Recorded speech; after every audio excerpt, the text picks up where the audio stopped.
Hey everyone. Today I'm going to be doing part 5 of my downscaling series, and today I'll be reviewing the TVOne Corio2 C2-2200 video scaler. Another mouthful. By the way, just a heads up, fair warning, I'm going to sound a little nasally. I'm feeling a little under the weather, and well, I figured if I have a little bit of downtime, I might as well just make a video today. Uh, so, story behind this one.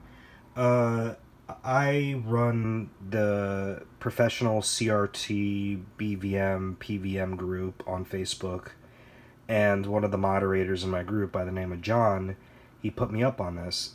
I initially had my doubts. I was saying like, I've done a lot of like reviews on scalars and downscalers and all, and it's hard to beat what I have.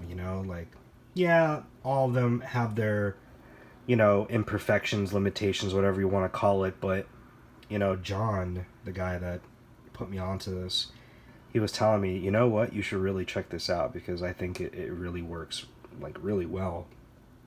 So I was like, all right, fine. So I bought this from him, and he already had everything preset, for downscaling purposes.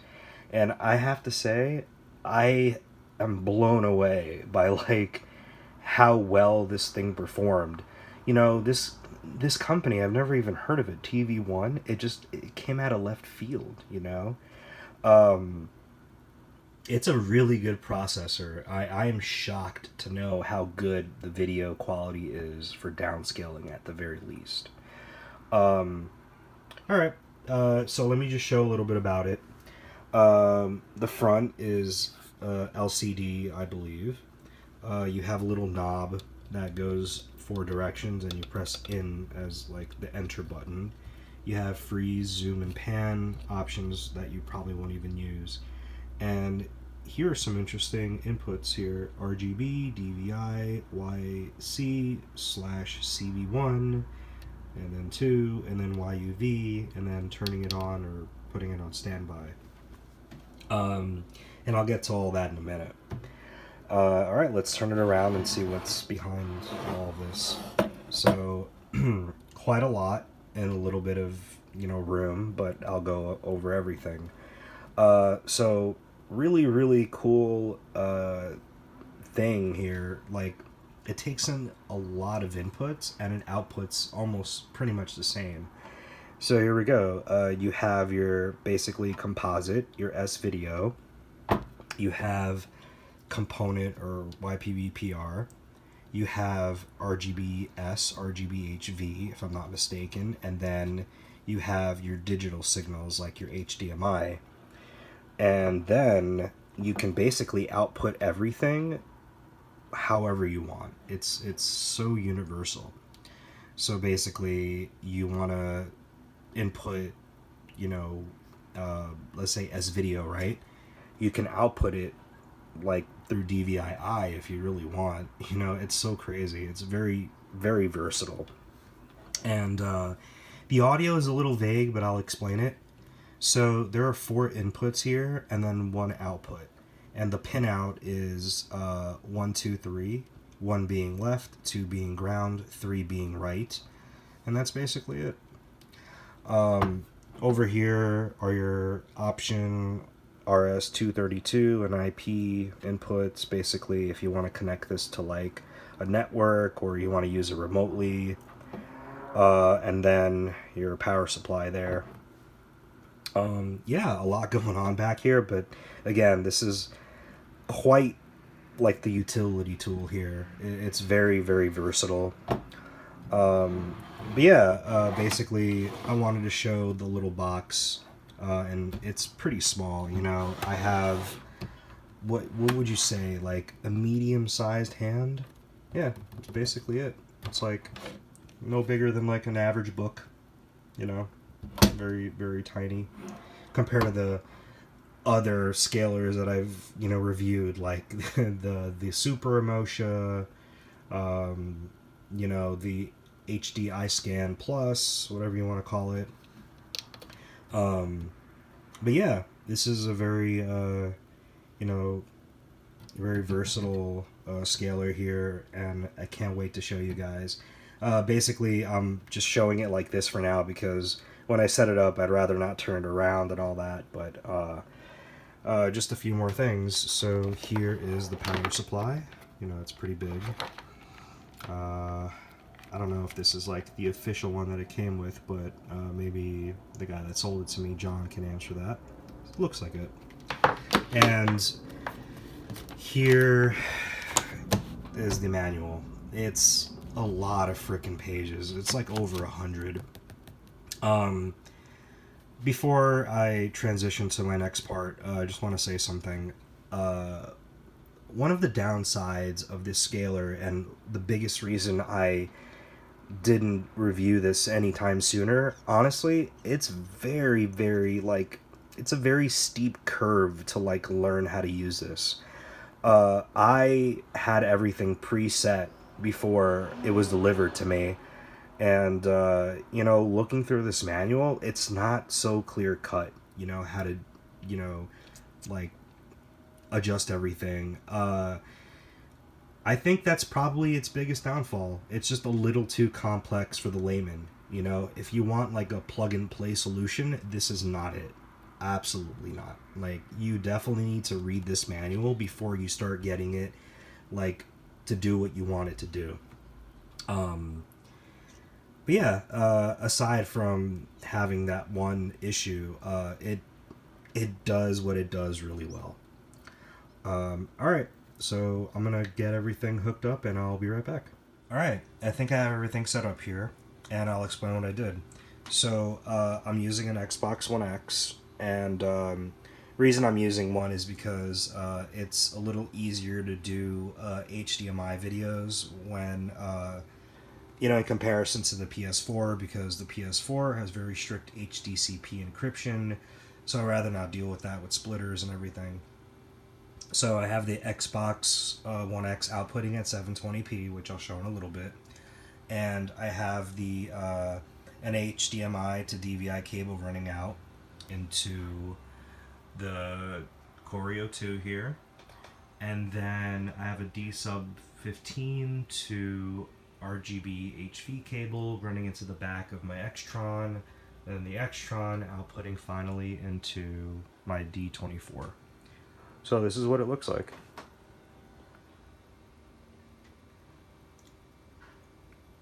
Really crisp scan lines. So the image here is a 240p image, and you know, I'll show you guys. Basically, you see 480i component. So in order for you to fill the 240p image, I just do 16 by 9, and it fills all the borders up. Well, just a little bit, not all the way. So basically here, I'll show you the settings. Oop.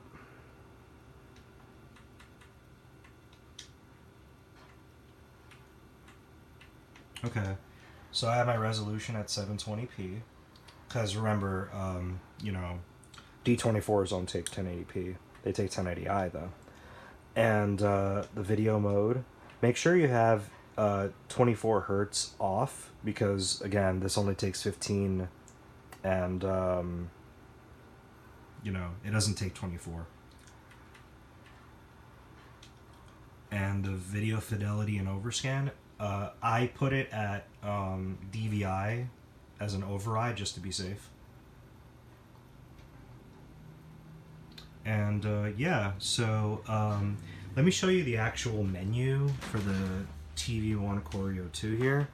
So again, it's a little like involved, and I'm not gonna go through too much, but again, you know, just enough for you to get the gist of what I'm gonna show you. So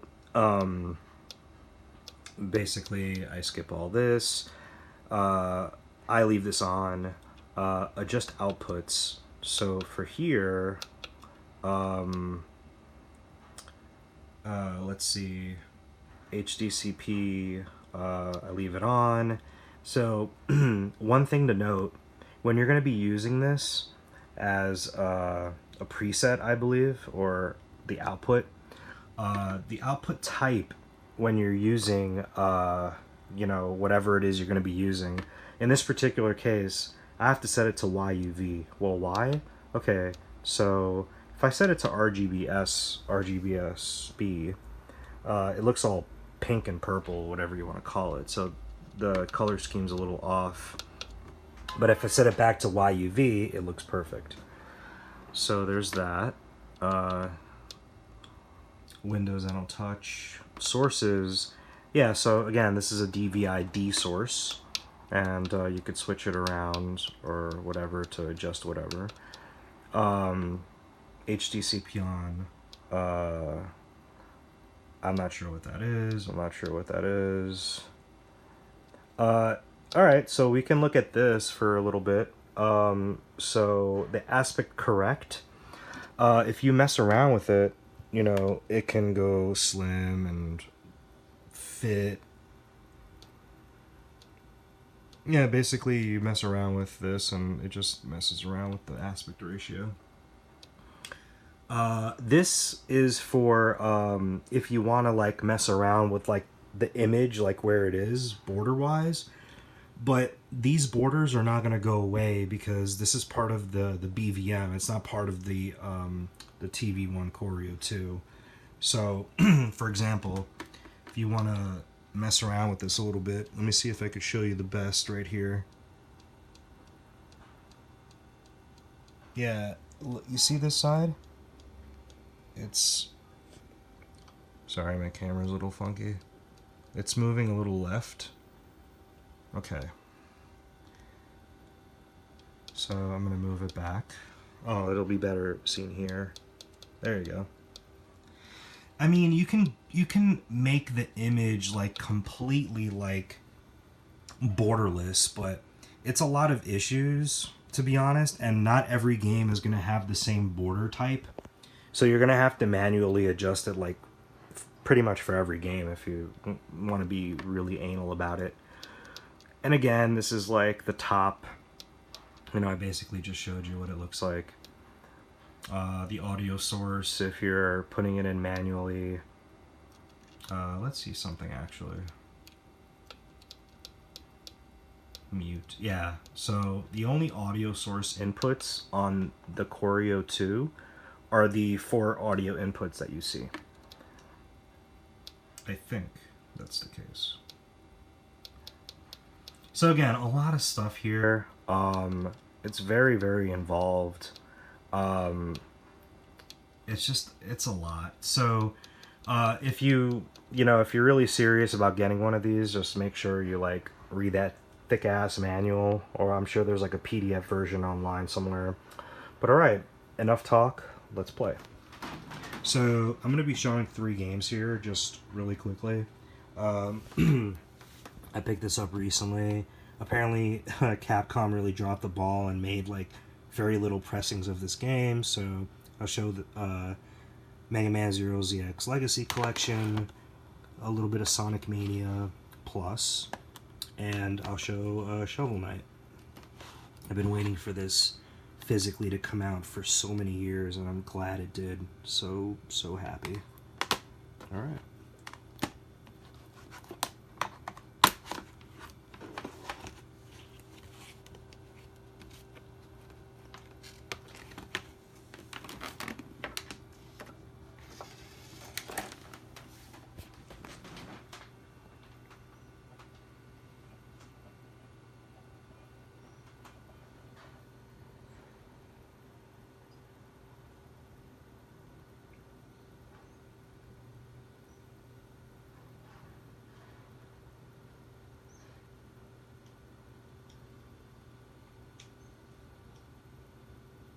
And just adds up, obviously, the rest of the video is going to be kind of silent because I don't have any sound.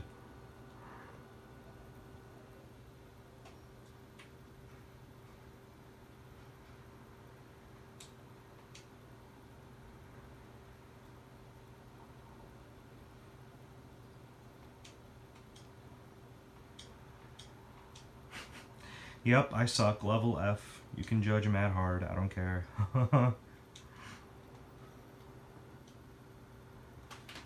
Let me zoom in here.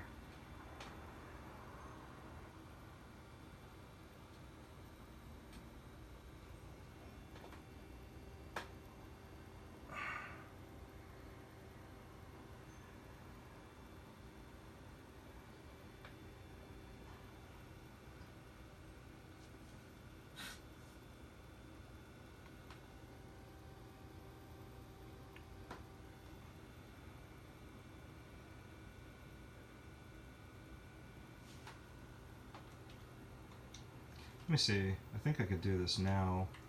So the layout, okay, full, and then no filter.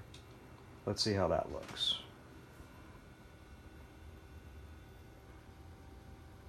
Yeah, that looks way better. I forgot I had the filters turned on.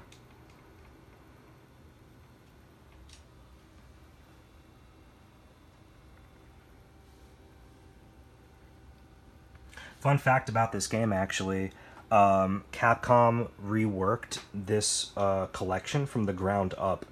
So if you'll notice, Into Creates is not mentioned in any part of this compilation, and it's probably because, you know, Capcom, you know, took it upon themselves to redo everything, which I think is pretty cool. Let's see, let's zoom in on 0. Yep, really crispy. Oh, that looks great.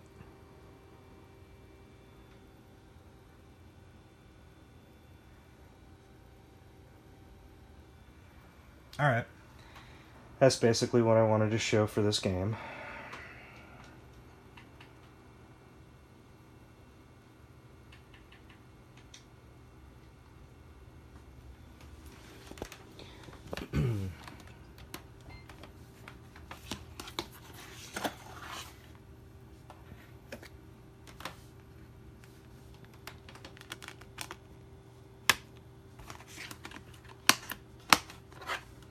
Alright, next I'll show some Sonic Mania Plus.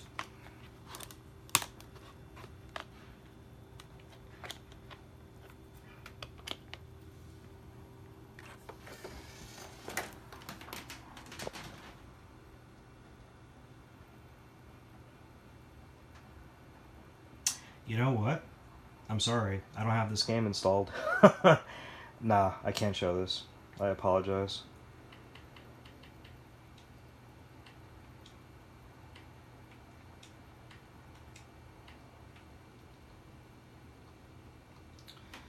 Whoops, I forgot. I didn't I didn't install it.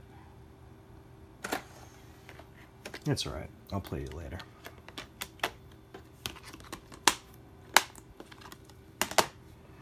Let's jump to Shovel Knight.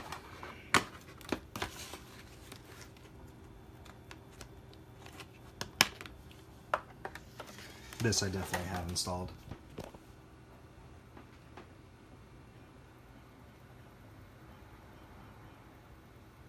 Yep.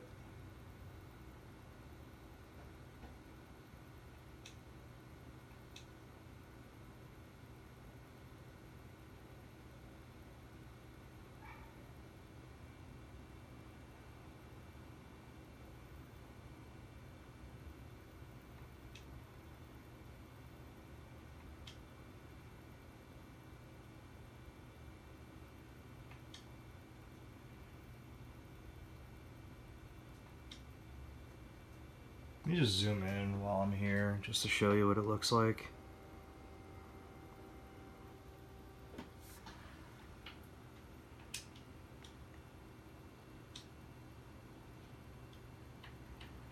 Well, I beat the game already, so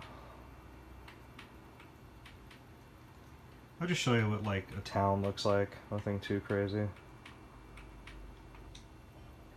Alright, so here it is. Full 16:9 as the game is originally intended to be displayed at, and yeah, 240p. Check that out. Looks really, really good.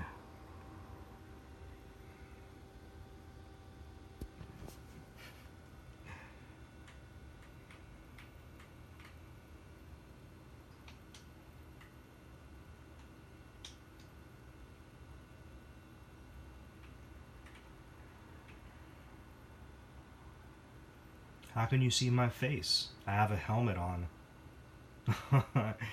uh.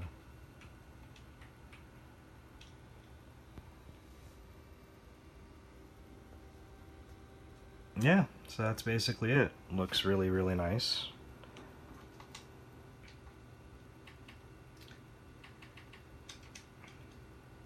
You know, I feel kind of bad. I wanted to show 3 games. So I'll show one more game.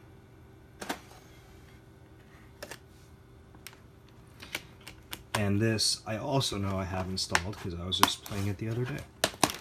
So, in my tower of games here, let's see where I have this. Oh, it's here. Show you a little bit of Street Fighter 30th Anniversary Collection.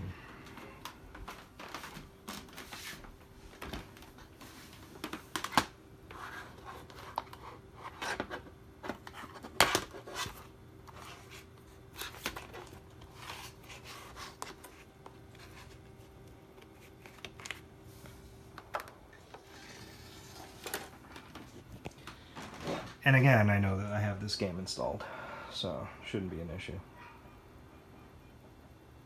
Yep.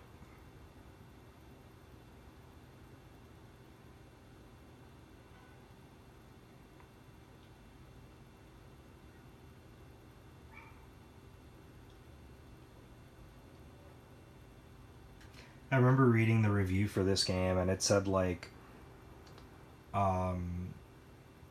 it's only worth if you're, like, into, like, you know, like, retro fighting games or whatever. I mean, I don't own a compilation of this, so this is, like, the first time for me. I own, like, most of these, like, separately, so this kind of works for me.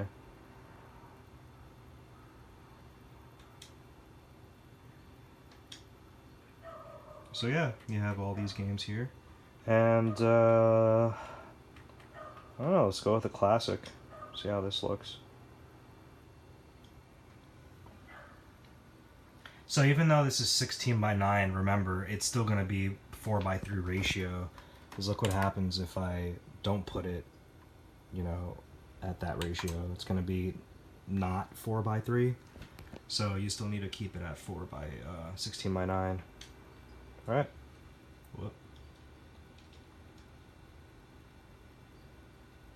Alright, there it is. Looks really, really good.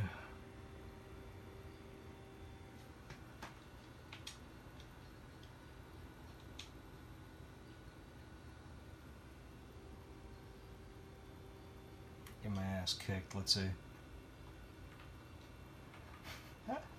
One hand, oh my god. Come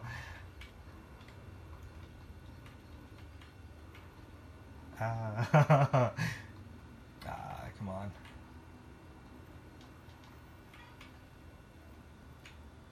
Alright. Yeah, no. I'm gonna get my ass kicked now. Alright. When you're dizzy, that's it. Okay. So that's basically what I wanted to show here. So, my final thoughts on all this. You know, the Corio2 really outputs, like, fantastic video quality. Like, I haven't used it for its upscaling purposes, but what I can say for sure is that its downscaling capabilities are really, really impressive. You know, like, I was not expecting this. You know, this is, like, really versatile. You know, you're basically going from HDMI to, like, component video, and, like, you know, you're having content be displayed at, like, 240p, and it's really amazing. What else can I say? I haven't tried it on, like, you know, my FW900. I mean, I could if I technically wanted to, but you know, for downscaling, it's probably best I do it on a monitor that takes in 240p. And yeah, if you're looking for a reasonably priced video scaler that's going to do whatever downscaling needs that you want, I would say this is it. You know, I've been reviewing a lot of these scalers like throughout the years, and honestly, this is probably one of the best ones I've seen in a while. I mean, I have yet to be proven wrong or otherwise, but for now, yeah, this looks like it does the job, you know. Yeah, I would say definitely look into it, and hope you enjoy the video, and until next time.